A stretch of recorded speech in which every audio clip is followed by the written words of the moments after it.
શાક મેં દીધા ને હવે ડાંબો લેવા જાવો છે.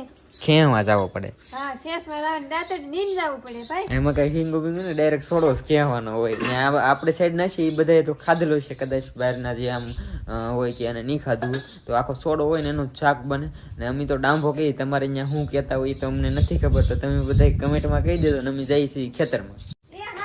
હાલ ને હાલ હાલ હાલ હાલ હાલ આ રાત રાણી કહેવાય અને છે ને બે હાથમાં પછી ફૂલ ઉગડે દિયા હાથમાં પછી ફૂલ ઉગડે આમાં અને માથામાં નખાય. મને નથી ખબર હો ભાઈ પાપ લાગશે ભાઈ ખર નખાતું નહીં. ખબર નથી અત્યારે વાગી ગયા છે હમણાં 6 વાગી જાય અત્યારે. અહીં નાખો જડી ગયો મને ડાંબો જડી ગયો. અહીં જરૂર ડાંબો આને ઉપાડી લો ચાલો. આ પાસે ટપકની નળી કપા બાપુ ટપકની નળી ન કપાય ધ્યાન રાખજે. આ કપા કેમ એવો થઈ ગયા? એ ડાંભો આડો હતો ને એટલે એને આ થોડું હોય કે ને એ બહુ મીઠું હોય એનો રહો ભાઈ બાપ જ